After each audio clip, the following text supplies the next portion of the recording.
उन पे लोग विश्वास कर रहे हैं। विश्वसनीयता जो उनकी है उस पे है, सारे पार्टियों को एक करके एक मजबूत ये जो सरकार चल रही है, जो अपने कार्य से नहीं, ईडी सीबीआई फलाना ठिकाना जो उनकी संस्थाएं हैं उसका दुरुपयोग करके और एक पैसे का खेल करके बड़े उद्योगपतियों को फ़ायदा उठा के और उनके द्वारा पैसे का दूसरी जगह खेल करके इससे आगे बढ़ना चाहती है।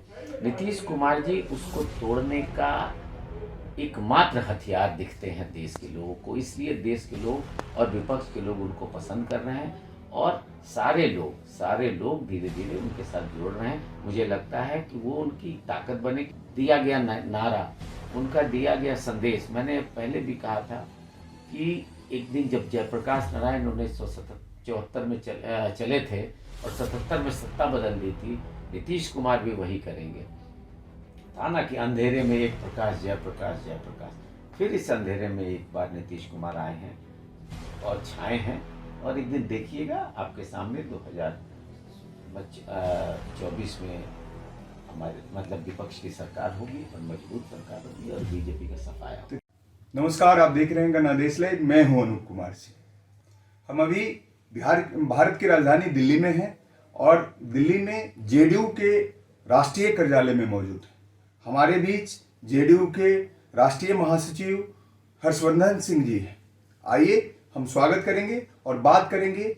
आज जेडीयू के राष्ट्रीय अध्यक्ष ललन सिंह जी का आज नॉमिनेशन हुआ है, इस बिंदु पे बात करते हैं। आइए स्वागत करते हैं। नमस्कार सर। नमस्कार। गणदेश लाइव में आपका स्वागत है। धन्यवाद। आज जेडीयू के राष्ट्रीय अध्यक्ष श्री ललन सिंह जी का नामांकन हुआ है, फिर से नई जिम्मेदारी दी जा रही है और भी पूरे देश में जेडीयू को काफी मजबूत किया जा रहा है। आप भी उसमें एक अहम कड़ी, तो इसके बारे में कुछ बताएं सर, अपने बारे में। देखिए, राष्ट्रीय अध्यक्ष जी का नामांकन हो गया है आज और 3 इसमें हुआ है। तो हमारे यहाँ लोगों ने 3 फाइल 3 तरफ से आए हैं, एक झारखंड का है, एक बिहार का और एक पार्लियामेंट मेंबर्स के लोगों ने किया है जी। तो 3 सेट में हुआ है जी। और आज हुआ है और कल है स्क्रूटनी और फिर अनाउंस हो जाएगा।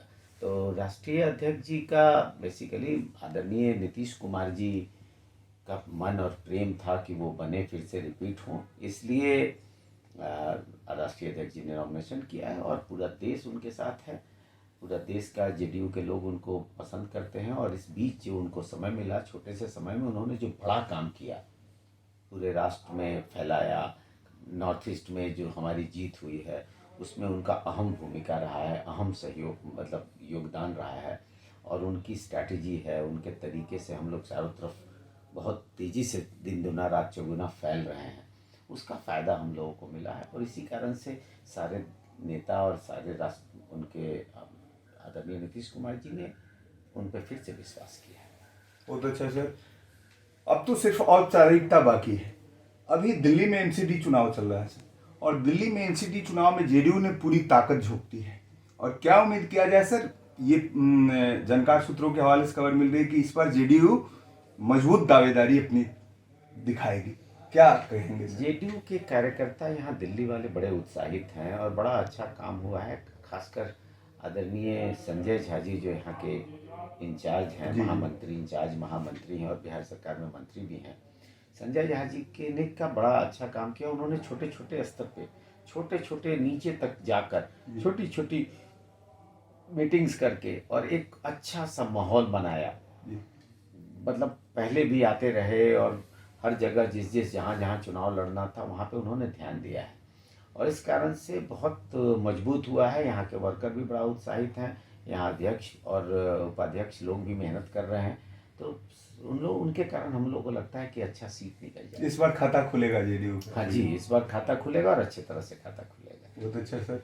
और एक बात है सर, अभी हाल के दिनों में जो पूरे देश में राजनीतिक घटनाएं बदली है और नीतीश कुमार जी काफ़ी मजबूत हुए हैं, बीजेपी से हाल में अलग हुए, महागठबंधन की पुनः सरकार बनी, पूरे देश में जेडीयू को मजबूत किया जा रहा है और नीतीश जी पूरे देश में एक अपना मजबूत स्तंभ खड़ा कर रहे हैं। आप बिहार से आते हैं सर और हम लोग बिहार से आते हैं, तो इसके बारे में कुछ बताएं सर कि जेडीयू को मजबूत करने में आप भी एक अहम कड़ी हैं दिल्ली, तो नीतीश जी काफी मजबूती से विपक्षी एकता को अंजाम देने में लगे हैं, काफी मजबूत करने में लगे हैं। इस बार कैसा रहेगा सर? देखिए, हम लोग तो एक छोटे कार्यकर्ता हैं, बट नीतीश कुमार जी ने जो काम किया है बिहार के लिए, जो संदेश दिया है, ऐसे काम किए हैं जिसको पूरे देश में सराहा गया। पूरे देश ने बाद में, भारत सरकार ने उनकी कई योजनाओं को बाद में अडॉप्ट किया और वहाँ काम किया। कई स्टेट में उन लोगों ने काम किया, जैसे लड़कियों को पढ़ाने का काम, कपड़ा देना, साइकिल देना, ये इसके बाद से कई वहाँ दिया गया। जल नल योजना हमारा है, उसके बाद पूरे देश में पानी पहुँचाने के लिए उन्होंने बिजली में 2014 में ही कह दिया था कि मैं पूरे बिहार को बिजली दे दूंगा, और पूरे बिहार को बिजली दिया उन्होंने। जी जी।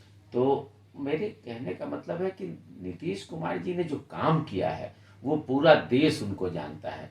वो एक ईमानदार छवि के और एक बड़ा बड़ा व्यक्तित्व के लीडर हैं। तो आज विपक्ष में लोगों को एक करने का काम जो वो कर रहे हैं, तो उन पे लोग विश्वास कर रहे हैं। वो विश्वसनीयता जो उनकी है उस पे है। सारे पार्टियों को एक करके एक मजबूत ये जो सरकार चल रही है, जो अपने कार्य से नहीं, ईडी, सीबीआई, फलाना ठिकाना जो उनकी संस्थाएं हैं उसका दुरुपयोग करके और एक पैसे का खेल करके बड़े उद्योगपतियों को फ़ायदा उठा के और उनके द्वारा पैसे का दूसरी जगह खेल करके इससे आगे बढ़ना चाहती है। नीतीश कुमार जी उसको तोड़ने का एकमात्र हथियार दिखते हैं देश के लोगों को। इसलिए देश के लोग और विपक्ष के लोग उनको पसंद कर रहे हैं और सारे लोग धीरे धीरे उनके साथ जोड़ रहे हैं। मुझे लगता है कि वो उनकी ताकत बनेगी और 2024 का जो चुनाव होगा, 2024 के चुनाव में उनका दिया गया नारा, उनका दिया गया संदेश, मैंने पहले भी कहा था कि एक दिन जब जयप्रकाश नारायण 1974 में चले थे और 77 में सत्ता बदल दी थी, नीतीश कुमार भी वही करेंगे।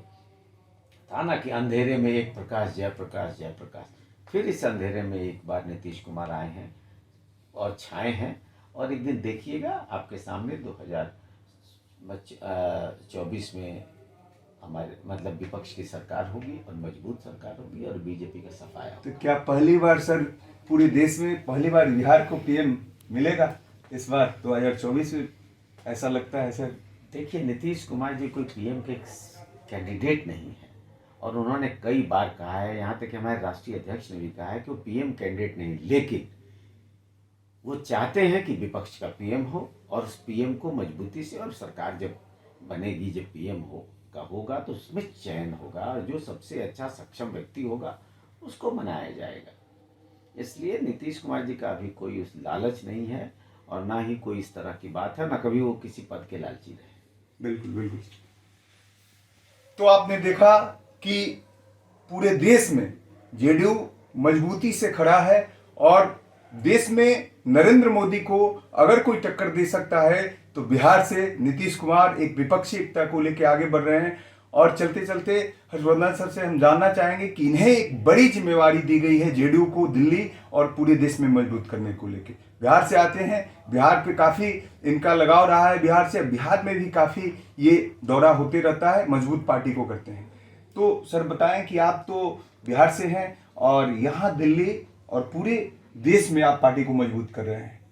देखिए, जो प्यार हमको आदरणीय नीतीश कुमार जी और माननीय ललन सिंह जी, जो हमारे राष्ट्रीय अध्यक्ष, जो विश्वास जताया, इन लोग जो भी काम देते हैं मैं इसको अपने तरीके से और तहे दिल से करता हूँ। मुझे अच्छा लगता है कि वो काम ज़्यादा से ज़्यादा बेटर हो और उनका आशीर्वाद हमको मिलता रहे, इसलिए मैं दिल लगा के काम करता हूँ, जिसका फ़ायदा कई बार पार्टी को होता है।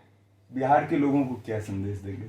बिहार को क्या संदेश देना? बिहार तो सबसे राजनीति के मामले में सबसे विद्वता में मैं मानता हूँ। राजनीति वहाँ सीखने का है और पूरे देश में मैं आज भी कहता हूँ गुजराती लोगों को कि पहले कुछ दिन बिहार में राजनीति सीख लीजिए तो कुछ देश का कल्याण हो जाए। लेकिन बिहार तो एक नया संदेश देता है और हम लोग वहाँ से आते हैं और हमें गर्व है कि हम बिहारी हैं, और बिहार के होने के कारण हम लोग चाहते हैं कि हम लोगों का जो संदेश है, जो नीतीश कुमार का संदेश है, पूरे देश में फैले। बहुत अच्छा। तो आपने देखा कि किस तरह से हर्षवर्धन सर ने पूरी तरह से नीतीश कुमार की जो छवि है और पूरे देश में एक अलग राजनीति हो रही है, जो एक तरफ मजबूती से कहीं ना कहीं दबाव की राजनीति होती है और ये पूरे देश में विपक्षी एकता की राजनीति हो रही है और इसके लिए बड़ा चेहरा नीतीश कुमार को माना जा रहा है। तब तक के लिए आप हम सभी से विदा लेते हैं। नमस्कार।